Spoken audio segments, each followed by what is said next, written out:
Alright, so full disclosure, I meant to record this intro on camera, but I totally forgot, so you're getting a voiceover instead. Due to some upcoming scheduling conflicts, I don't have time to record a brand new video this week, but I didn't want to leave you all empty-handed, so I've compiled 3 older videos that I made all about the absurdity of video game economies and currencies, and put them all together into a nice fat video that you can watch while you're like, I don't know, doing the dishes or something. They're all a few months to a year old, so if you're new to the channel, there's a chance that you might not have seen them before. Today, you'll learn about how much money a Pokemon trainer would make in real life. Then, we'll see how much money the most elite team of scrappers could squeeze out of Lethal Company to achieve the longest run possible. There have been a few major updates to Lethal Company since that video came out, so some of the numbers might be a little outdated at this point, but it's still pretty cool. And then, finally, we're headed over to the world of Animal Crossing to uncover the true value of the bell and prove once and for all if Tom Nook is a devil or a saint. Enjoy. I think we've all dreamt of becoming a Pokemon trainer when we were kids. I mean, leaving home at 10 years old, completely unsupervised by any adult to travel the country on foot, capturing and training wild animals? It's a dream come true. And then some of us got older and became adults, and now we dream of understanding how the hell taxes work. Being a Pokemon trainer sounds amazing in theory, but there are certain realities of the world that the games just sort of gloss over. I mean, what? You think that gym badge is gonna buy your groceries? You think stealing youngster Joey's lunch money is gonna pay your rent? Nah, if the experience in the games is anything to go by, yes, actually, it's fairly easy to get pretty much infinite money as a Pokemon trainer in those games.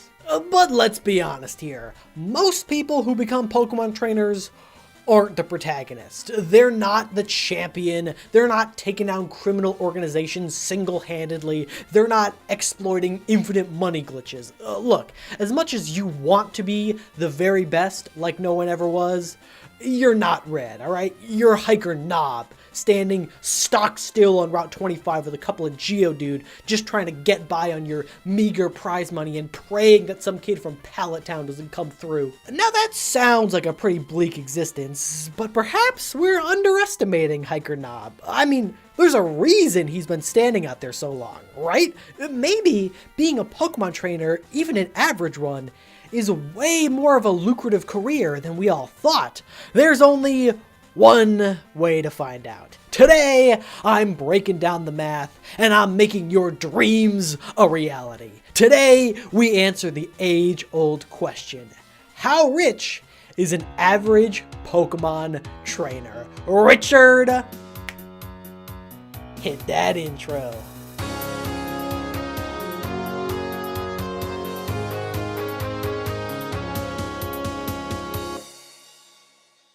This question is actually way easier to figure out than you might think. It just requires a lot of math. It's pretty well established at this point that the Pokédollar is roughly equivalent in terms of value to the Japanese yen. We can figure this out by comparing the price of a freshwater in the games to real-life Japan, or, you know, you could just play Red and Blue in the original Japanese, where the currency is literally called yen.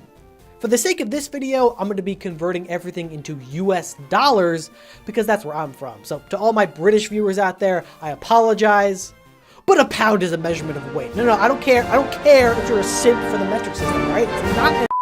As a Pokemon trainer, obviously your main source of income will be winning Pokemon battles and taking prize money from the literal child that you just beat. Now, technically speaking, this is actually something you can do in the real world. It's called crime. But I guess in this case, it's like government approved crime. So just cough it up, Joey. Come on, you know you're good for it. In a typical playthrough of the Kanto games, your Pokemon will be around level 50 to 60 by the end of the game. That means that as an average trainer, you'll be around level 25 to 30. In the games, a victory against a trainer of this level gets you 800 to 900 yen, which sounds like a lot. until you realize it's only about $4.72 to $5.40. For simplicity's sake, let's just say that you make an average of $5 per battle victory. See, Joey, you're fine. Now at this point, I could just find out how many battles you need to do in order to make a decent living, but there's still one problem.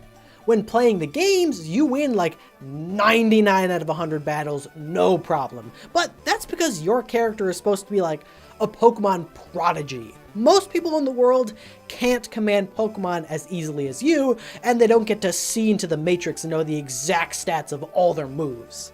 All that is to say, your average trainer's probably gonna lose. A lot. Let's just assume that you are winning 70% of your battles, because the American education system fundamentally misunderstands percentages and thinks that's average. Which is good enough for me.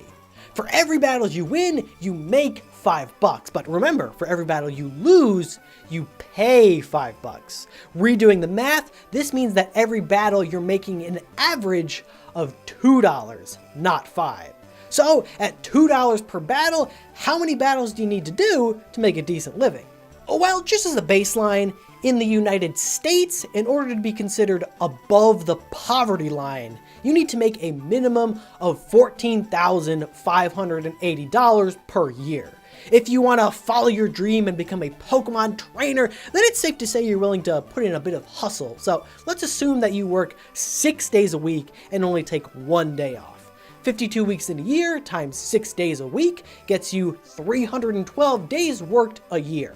At $2 per battle, you would need to partake in 24 battles every single day just to make ends meet. That's just 1 battle an hour, which seems totally doable. Assuming you never sleep again. Capitalism. Alright, I'll admit that's not a great start, but think about it. One of the perks of being a Pokemon trainer is that you can live a very simple lifestyle. Your income might be low, but your expenses are also super low. In the show, we see Ash and the gang constantly camping out. You could cook food for yourself on the road. Healing at Pokemon centers is free. Heck, if you're really smart and just constantly lived out on the road, you could probably bring your expenses down to 0. At that point, you wouldn't even have to bother with battling. You'd basically just be a hermit living out in the woods, which, again, you could totally do in real life if you don't mind, probably dying. No, realistically, even if you're a Pokemon trainer, you're probably going to want a place to live. You need to buy some food and clothes for yourself, items like Pokeballs. And look, healing your Pokemon might be free, but if you live in Unova at least, healing yourself sure as hell ain't.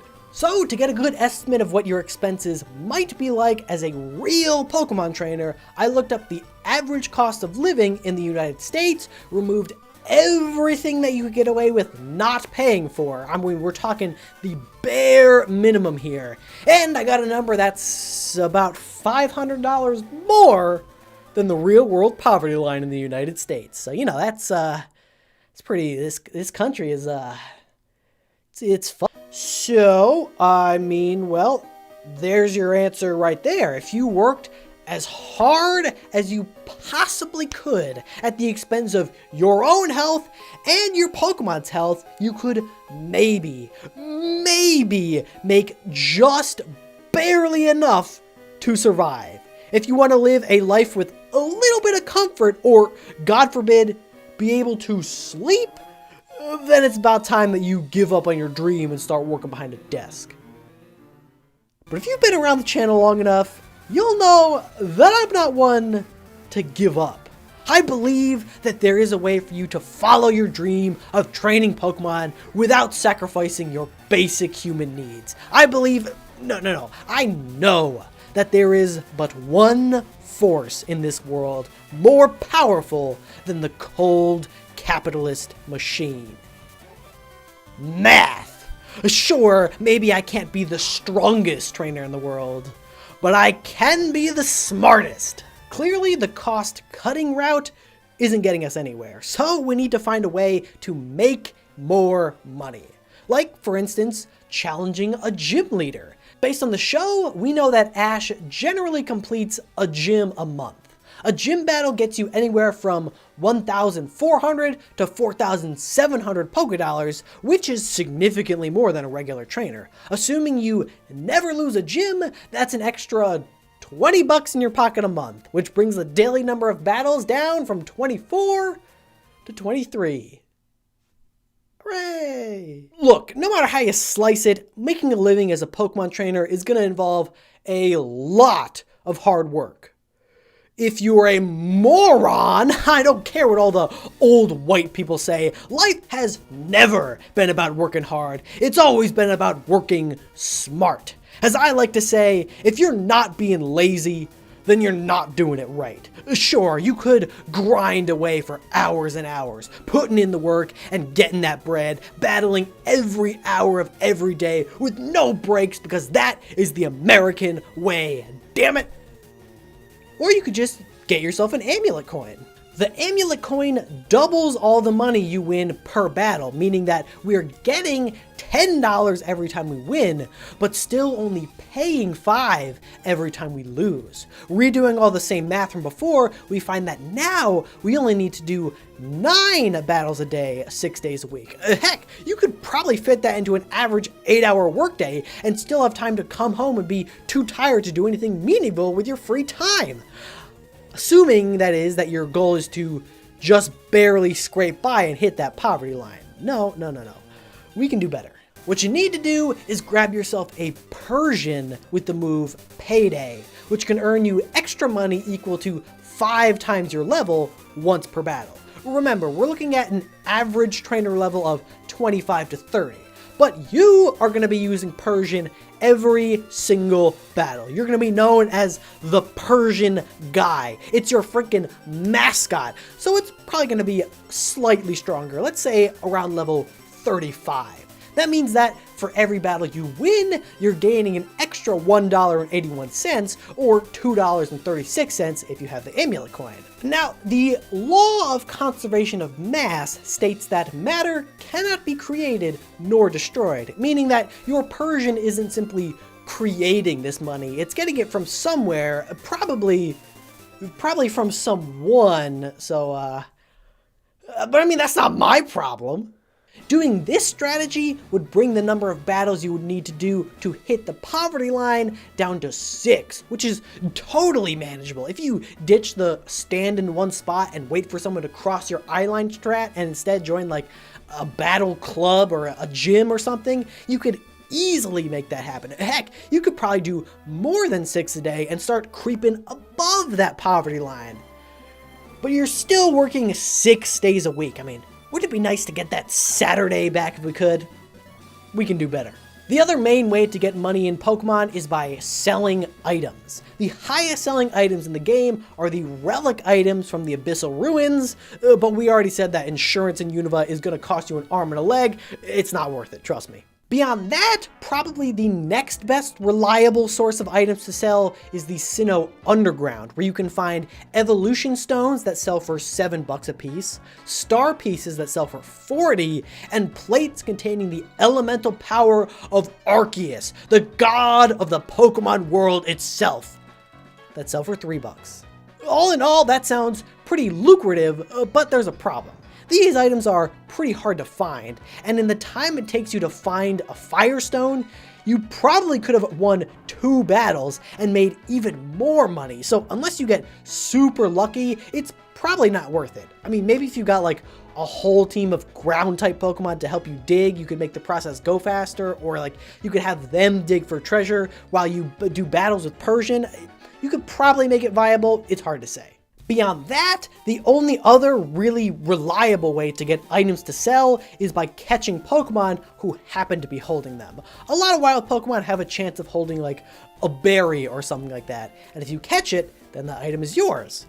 Of course, then you would need to use a Pokeball to catch the Pokemon, which costs money, so it probably wouldn't be worth it, unless you got yourself the move Thief on your Persian, which would let you take the item without having to catch the Pokemon, and then you could turn around and sell it at a profit. Though I suppose that battling wild Pokemon probably isn't the best idea because you don't get any prize money for winning, so it'd be best if you only stick to doing this in trainer battles.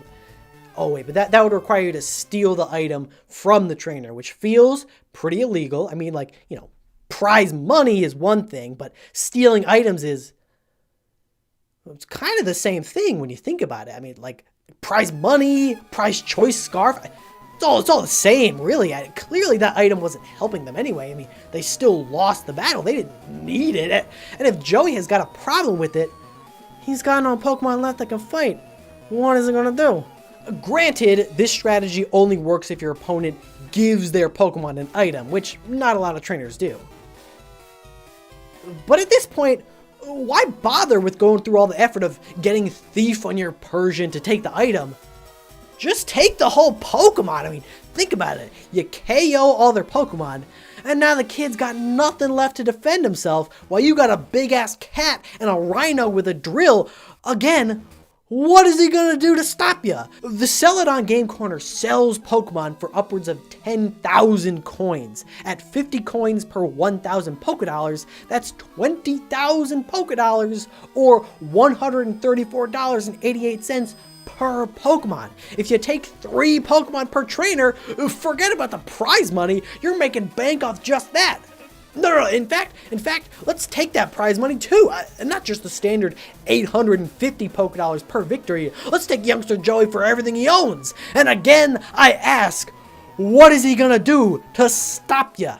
Yeah, now we're getting somewhere. Just go to a gym or something, any place with a lot of trainers that are slightly weaker than you, beat them with your over-leveled team, take their money, take their Pokemon, sell the items, sell the Pokemon, and suddenly you're not just scraping by, you're rolling in cash. Enough cash to, who knows, you might be able to bring on some extra hands. I mean, think about it. Winning all those battles and stealing all those Pokemon yourself is a lot of work. It might be nice to have a little help, a nice team of people to carry out the day-to-day operations of the business. You can send those people out to do the grunt work while you focus on the bigger picture of what to do with all this money. Sure, it may not be legal, strictly speaking, but with a team of powerful Pokemon and an army of soldiers at my beck and call, who's gonna stop me?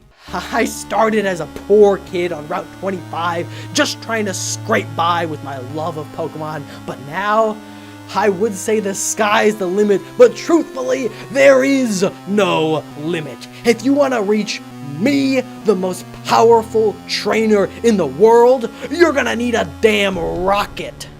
You were too concerned with pursuing your childhood dreams of traveling the world and teaching Pokemon to understand the power that's inside.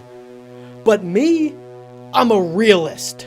You want to be an honest Pokemon trainer for a living? Newsflash, kid, you can't. Pokemon are not whimsical creatures to be befriended. They are important tools for keeping our criminal enterprise going. I am the leader, Giovanni. For your insolence, you will feel a world of pain.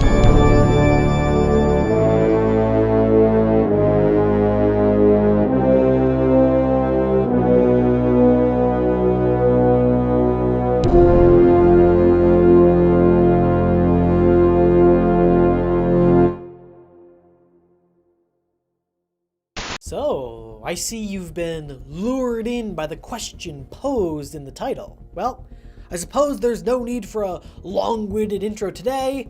Let's cut right to it. This is the longest possible run in Lethal Company. Richard, hit that intro.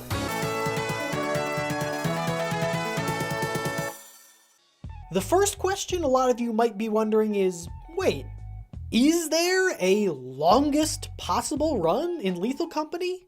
The main gameplay loop of this game is going into randomly generated levels, gathering as many items as you can, and selling those items to try and beat a set quota. If you meet the quota, you're given another higher quota and 3 more days to meet it, and this goes on forever. There is no end credits, there is no winning, you just keep going to try and beat your high score. But if the quota keeps increasing every time, the question is, will it ever grow to a point where it's so big that you could never meet it, no matter how well you did? In order to find out, you're gonna need two things: a little bit of skill and a little bit of luck. If you think you're gonna reach this mythic max quota by messing around, getting into shenanigans, and fleeing at the first sight of danger, guess again. You gotta be on your A game. You gotta go into that factory like you're Mr. Clean and leave no loot unlooted. If you're skilled enough to get every single piece of loot on a moon every single time, you just might stand a chance. The operative word, of course, being chance. Even if you play perfectly, get all the items, and never die, there's a ton of variance in the number of items that can spawn, how much those items are worth, even what your next quota is. So in order to find the longest possible run, we also need to assume that you have perfect luck, however unlikely that may be. With that in mind, the plan here is pretty simple. We can easily calculate what each successive quota will be, and we can calculate the maximum amount of money that you can make per day. Then all we need to do is figure out where those two curves intersect.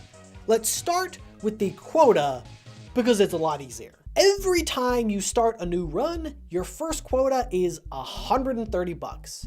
After that, your quota increases based on this formula, where X is the cycle that you're currently on. You'll notice that this formula is quadratic. The little part with the X is raised to the second power.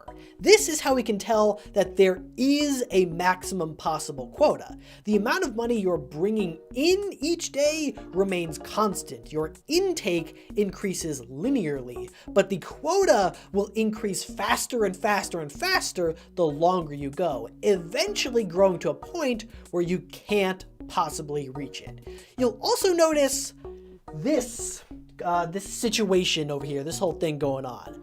That's too many letters for a math equation. What the hell, dude? This is the part that contributes to the randomness of the quota, to make the game a little less predictable. Every time the game gives you a new quota, it generates a number from 0 to 1, converts that to a multiplier between -0.5 and 0.5 using this normal distribution curve, and then uses that as a random multiplier for your next quota. Sounds pretty confusing, but remember, in our case, we're assuming that you have the best possible luck, meaning you will always get a low roll on the quota increase, and this chart winds up looking a little more like this. So the final equation for your quota ends up looking like this. With that in hand, we can create a table to find each successive quota that you will need to beat. And that was the easy part.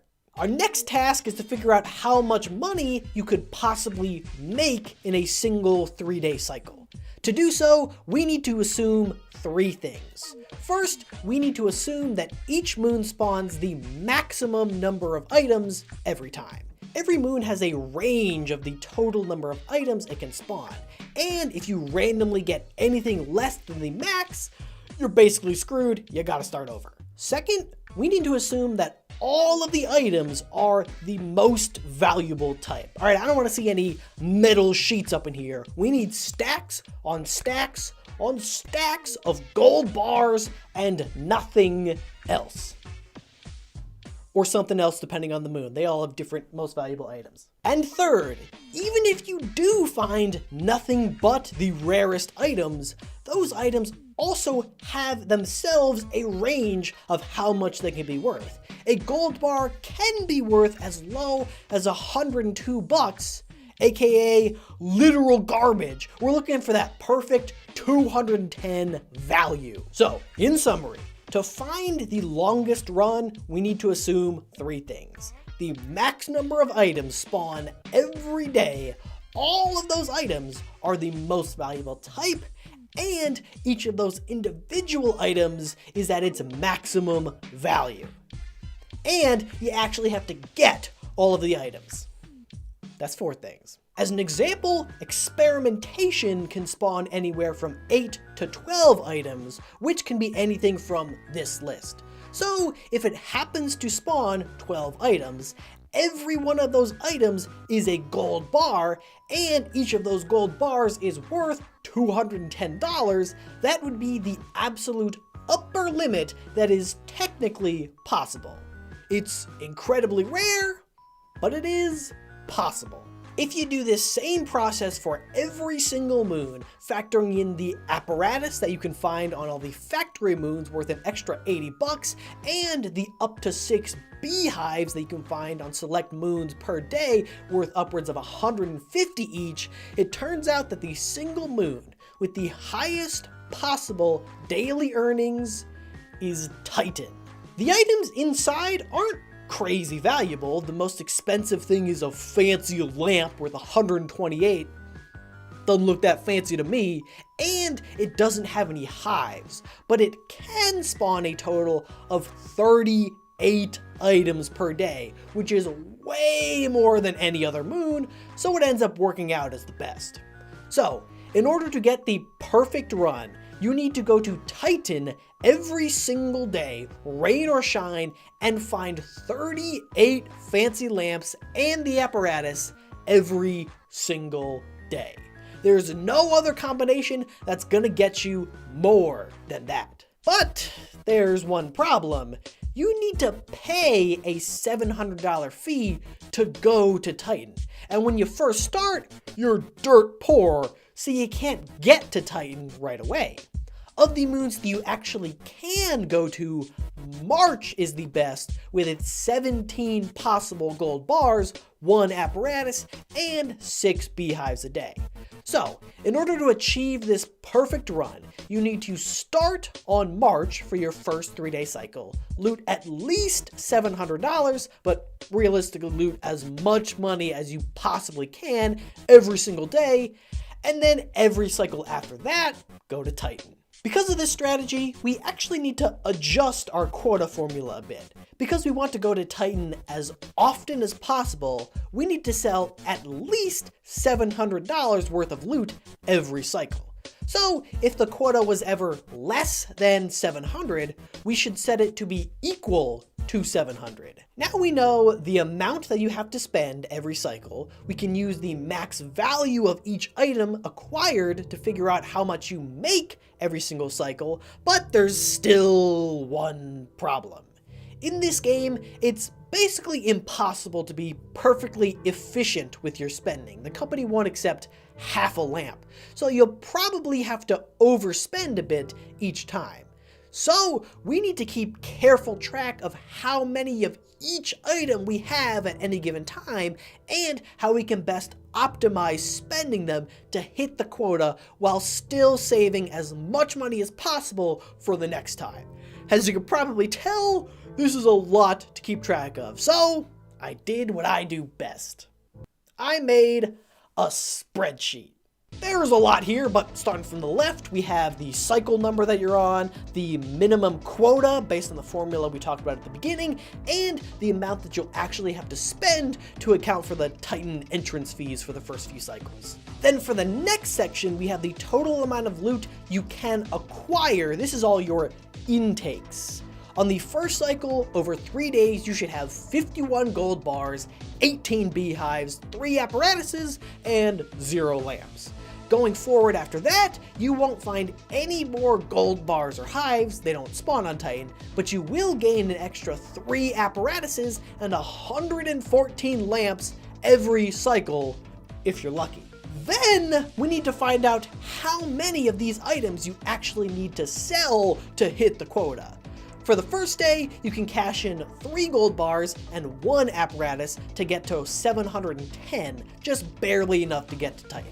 After that, we're going to want to cash in lamps first, since they're the most common resource, and throw in some apparatuses to cover the extra cost to be the most efficient. To find out how many lamps we need to spend, we can divide the current amount owed by 128, the value of 1 lamp, and round any decimals down to find out how many lamps we need to spend to get as close to the quota as possible without going over.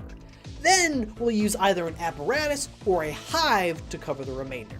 We'll try to save as many gold bars and hives as we can till the very end to try and get a big burst to possibly put us over the final hurdle, since they're not renewable. Then we need to add in one last section to keep track of how many of each item we have left after selling to meet the quota, multiply each of those by their max value to find the total value of loot you've got on the ship after selling, and whenever that number dips below 0, that is the legendary quota that you cannot possibly surpass. And now, after all of that, it's time to reveal the answer. The maximum number of quotas that you can possibly complete in Lethal Company is 37. After that, even if you get as lucky as possible and do as well as possible, the next quota will be $56,902. Even if you sell all the gold bars and hives and apparatuses that you've been hoarding, you'll still be $19,780 short. Not even close. This is why I didn't talk about things like overtime bonuses or better selling optimization. Sure, you could probably save a couple $100 in the long run, but you're gonna need a lot more than a couple hundred. If we plot the total amount of loot on board versus the cycle number that you're on, you'll see that for the first 2/3 of the run, you're sitting pretty, increasing steadily until you have an all-time high of $248,484 worth of lamps and gold on board your ship. I mean, this place is truly overflowing with lamps. It is an excessive amount of lamps. Dare I say, too many lamps. But after that, you start having to sell at least 115 lamps per cycle, more than the max 114 that you can bring in. And at this point, your bottom line gets real low, real fast. So, there you have it. The longest possible run in Lethal Company would be clearing 37 quotas, the highest of which would be around $52,574. Anything higher than that is mathematically impossible. If you play flawlessly and have perfect luck, you can effectively beat Lethal Company in 37 cycles. Now, I could end the video here, but I do have one lingering question. This whole scenario relies on you being lucky. But just how lucky would you need to be? Figuring this out is not as easy as I thought, but as you can see, there's a lot of stuff that we didn't actually need. For starters, we assumed that the quota needed to be as low as possible every time. But we have a ton of stuff left over, so clearly we didn't actually need it to be that lucky in those instances. Because the randomness of the quota is a multiplier, getting unlucky at the beginning of the run isn't that bad. And for the first 5 runs, you can afford to get a little unlucky. After that though, you're definitely going to need that low 0.5 multiplier. Based on my understanding of how this game generates that number, you have a 5% chance of getting that low roll, but you only need it on the last 30 cycles. The others, you have a 50-50 chance of getting a multiplier low enough to not screw you over. We also assumed that you needed a bunch of gold bars and beehives on the first cycle, but we never ended up using most of them. In reality, you only need to get at least 3 gold bars and 10 hives, or some other loot of equivalent value that's probably a lot easier to find. Now, finding the odds of getting at least 3 gold bars, each of which only has a 0.52% chance to spawn over the course of 3 days, where you could have anywhere from 13 to 17 items per day, is not easy to figure out. Look, I like math more than your average fellow, but this is a bit much. So I tried to ask ChatGPT to calculate it for me, and it got super confused and started talking in circles for like 5 minutes until it randomly spit out the value of 3.51%. I have no idea if this is right or where it got this from, but as you'll see in a second, this is probably the most likely part of the run. It doesn't really matter that much. The real rare thing here is the lamps, because as opposed to the gold and the hives, we did end up spending every single lamp that we picked up to hit that last quota. We literally had exactly enough. Kind of a crazy coincidence. This means that we actually do need Titan to spawn 38 items 108 days in a row. All of those items need to be lamps, and those lamps need to be of max value. That's a 1 in 16 chance of getting max items raised to the 108th power for how many days in a row we need this to happen, times a 2.84% spawn rate for lamps raised to the 4,104 lamps that we need, times a 1 in 64 chance for each lamp being max value raised to the 4,104 lamps. Factor in the 1/2 to the 5th times 1/20th to the 30th for the quota rolls and the 3.5% chance of getting those gold bars at the start, and you'll find that the odds of all these pieces aligning just right to allow you to actually achieve this perfect run is 1 in 10 to the 13,932. If that number is too big for you to comprehend, good. Normally whenever I come up with a massive number like this in a video, I like to find out the insane technical name for it and put 1 in 23 undebiliquin skillion in the title, but this number is too big for names. You ever heard of the Google, that massive number that you use to win arguments on the playground? That's 10 to the 100th power, insanely big. This is 10 to the 13.9 thousandth power. The calculator that I use to figure this out, Wolfram Alpha, one of the most powerful calculators on the web that I know of, whose whole thing is dealing with insanely large numbers, looked at it and was like, hey, that number you got right there, yeah, that's basically infinity. Here's a little thought experiment for you. Say I have a bowl the size of the whole entire universe, and I fill that bowl with marbles the size of a single proton. That is 10 to the 125 marbles over a Google Marbles. If you had the choice of trying to pick one lucky marble out of that bowl or completing this longest run in Lethal Company, which one should you pick?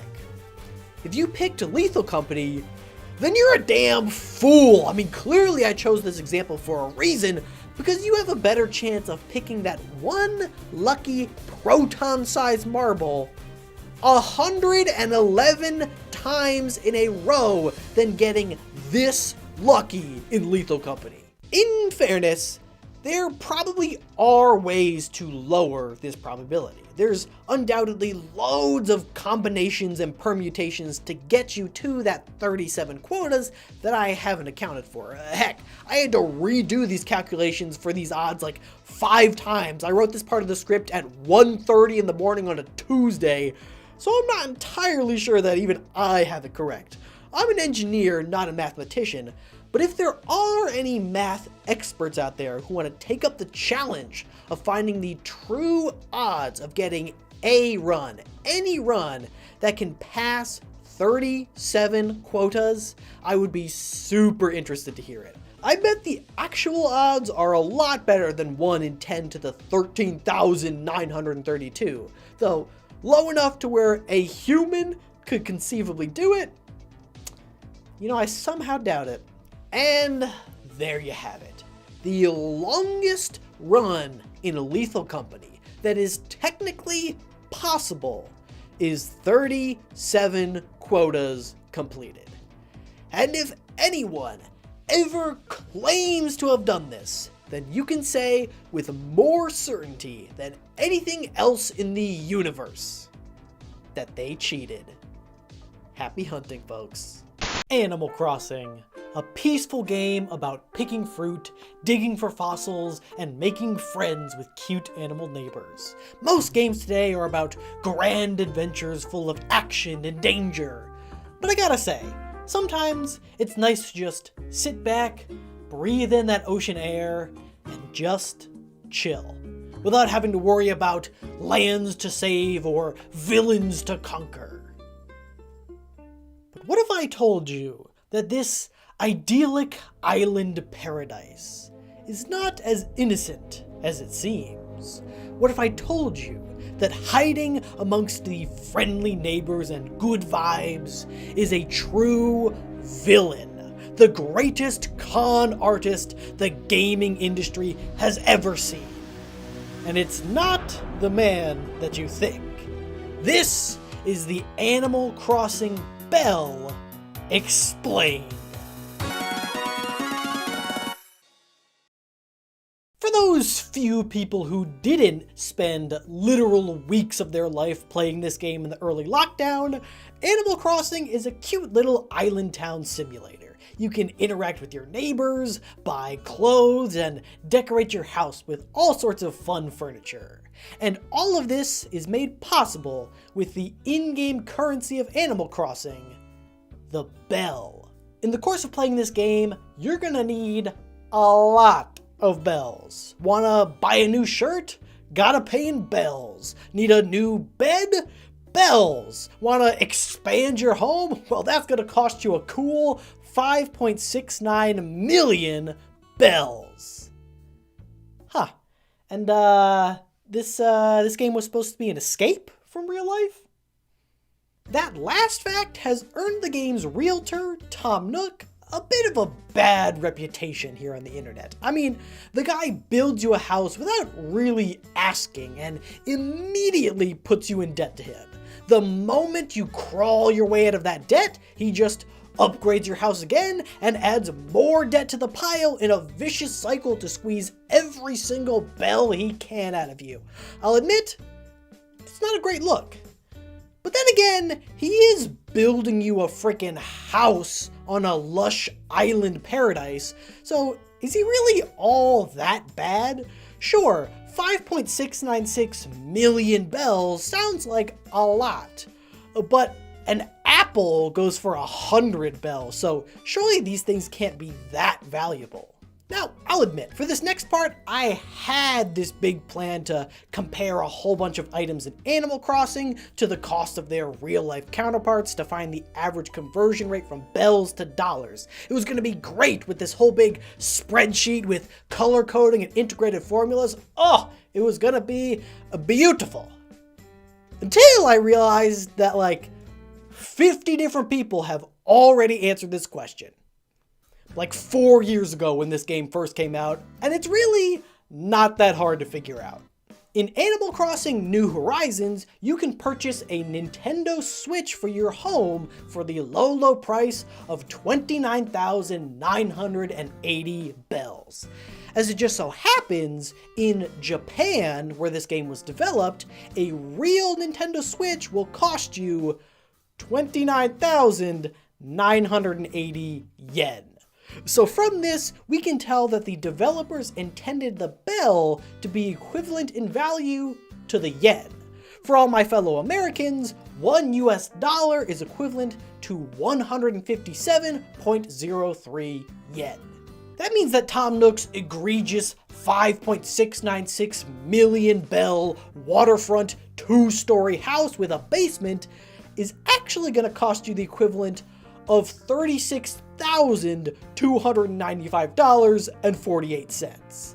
That's not just cheap for a home like this, that's an absolute steal. The average price for a starter home in the US as of February 2024 is $240,000. For $36,000 in today's housing market, you're looking at rundown, cramped, one-story buildings in the middle of nowhere with chipped paint and zero amenities, or a literal empty 1-acre lot. I'm never gonna buy a home. This is the part of the video where I ask you to subscribe and check out my Patreon, link in the description down below. On the surface, Tom Nook seems like a greedy, manipulative capitalist scamming you out of your hard-earned bells, but looking at the facts, this man is selling you a brand new house right on the water within walking distance of various stores and recreational places for a literal fraction of what he could charge, all on a loan with 0% interest and no deadlines. This man is either incredibly generous or just plain stupid. But honestly, if anyone's the con artist here, it's you. But all this got me thinking, if Tom Nook is being so generous with the house that he's selling you, what about the other denizens of the island? Are the other shop owners equally charitable? Well, in order to answer this question, it looks like we're gonna need that beautiful spreadsheet after all. I mean, come on, would it really be an episode of the Chip Tide Show without one of these bad boys? Once again, assuming that 1 bell is equal to 1 yen, we can pretty easily convert the value of any item in Animal Crossing into a dollar amount. We can then compare the real life value of that type of item to find if we're being upcharged or taking a sweet deal. Now, obviously there are a lot of items in Animal Crossing, so I couldn't do this for every single one, but I tried to get a bunch of different types of items to get a representative sample. And I've included a link to my spreadsheet down in the description below. Simply enter the value of the item in bells here, and it will automatically calculate the corresponding value in dollars. Enter the real world dollar amount here, and it will show you how much you're saving or getting scammed. Let's start with the general store, Nook's Cranny, run by Tom Nook's 2 sons. Will Timmy and Tommy share in their father's generosity, or are they the true villains, selling you wildly expensive furniture to fill the home their father so kindly provided you? A brilliant scheme, a con of the highest order. It's the first one. Aside from the Nintendo Switch, which sells for its exact real-world value in yen, every single item that I looked at was vastly cheaper than its real-life counterpart. A typical 2-seat sofa costs around $500. These kids are selling you one for $27.52. A rat and double bed with mattress and pillows included can easily run you $1,000 or more, but in Animal Crossing you can get one for only 64 bucks. You can buy a bunk bed for 32 bucks, a futon for 10.24, and a full gas range for 22.40. Aside from the Switch, the only item I could find that sells for anything close to its real world value was the gaming chair. So I guess these kids just hate gamers or something. On average, an item at Nook's Cranny will sell for 22.33% of its real-life cost. Looking at the Able Sisters clothing store, we see a similar trend. Looking at pants, shoes, shirts, and hats, we can see that clothes here are generally sold for 17 to 18% of what they would cost in real life, over 80% savings. Heck, even a cup of coffee will only cost you $1.27 as opposed to the current US average of nearly $5. When you actually break down the numbers, everyone on this island is incredibly generous with their prices. Sure, it could have something to do with the island's isolation with only a handful of potential customers. There's not an insane amount of demand for anything. And something tells me that Blue Bear doesn't have a ton of disposable income. But then, who is the true villain that I alluded to at the start of the episode? Is it you for taking advantage of those innocent villagers who don't know the value of their goods? No, my friend. While this may seem all sunshine and rainbows on the surface, digging down a little deeper, the numbers reveal a very different story. There is one resident of the island with a solid grasp on the ways of capitalism.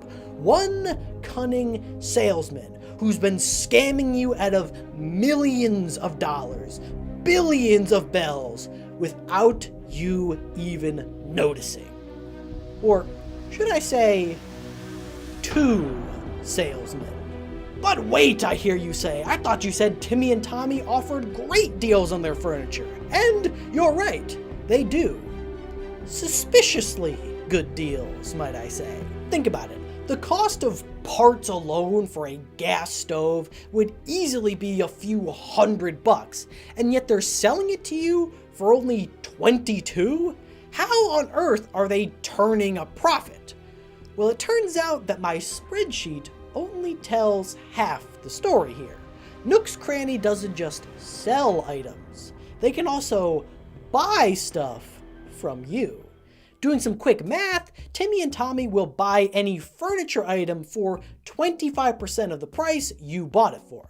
Based on my research, it's generally recommended that you sell used furniture for 50 to 75% of the price you bought it, so they are shortchanging you a little bit here. It isn't anything super egregious. They sell stuff for pretty cheap, so it makes sense that they would buy stuff for pretty cheap. But it does mean that they'll make a decent chunk of change whenever they resell something that you sold to them. But hey, fair enough. You gotta respect the hustle. That's just how capitalism works. But most of the time, if you buy some furniture from Nook's Cranny, you're probably not gonna sell it back to them.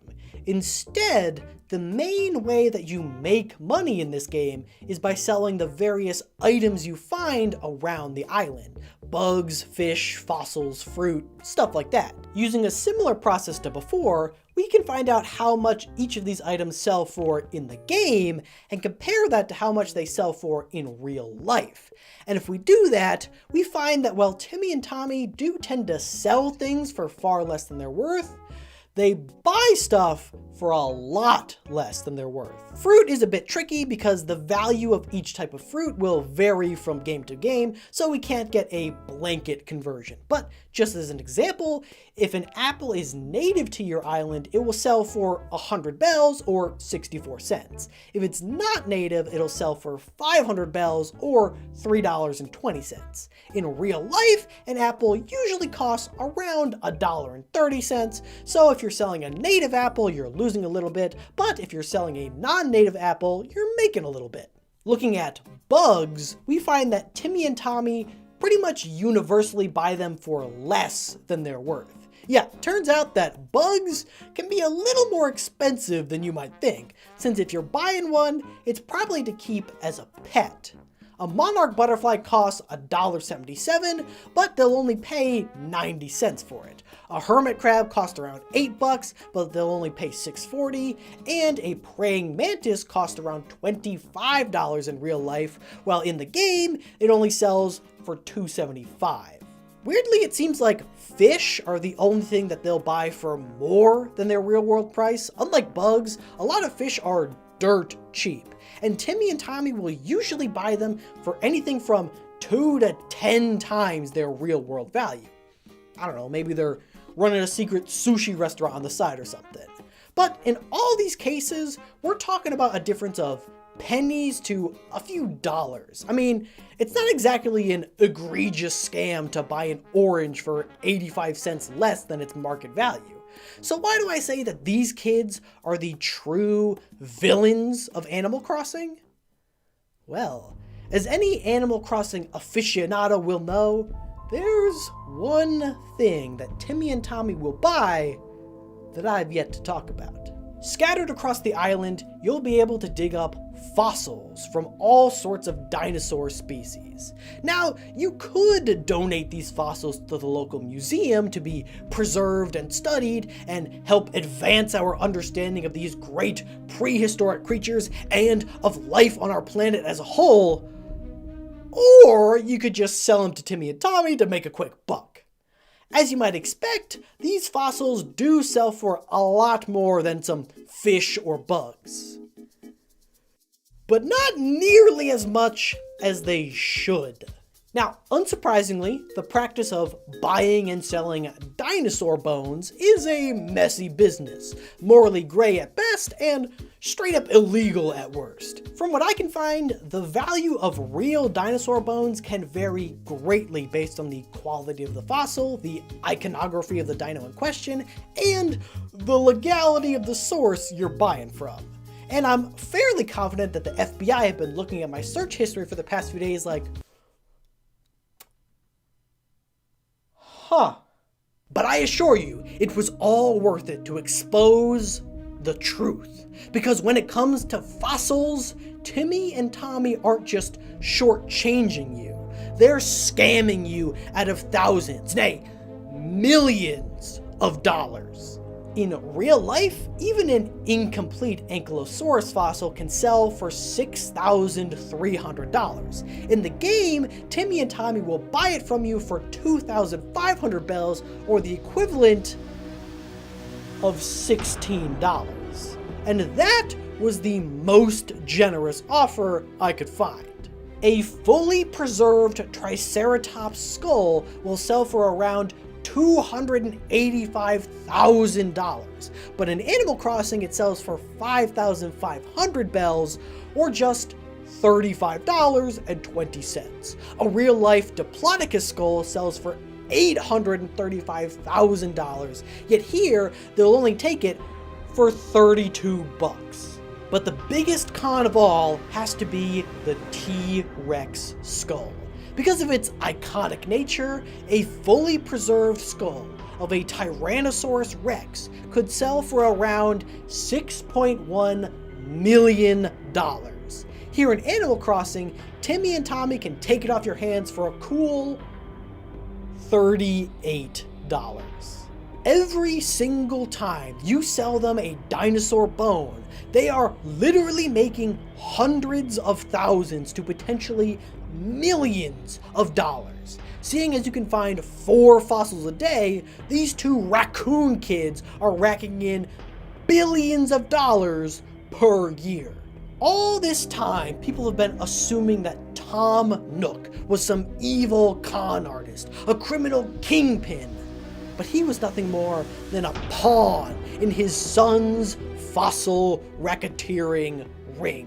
Tom Nook sells some poor sap a home on a remote island for an impossibly low price. An island that Timmy and Tommy know is filled to bursting with valuable dinosaur fossils. They'll sell you all sorts of furniture at a premium price, but in order to make room for that stuff, you'll have to expand your home.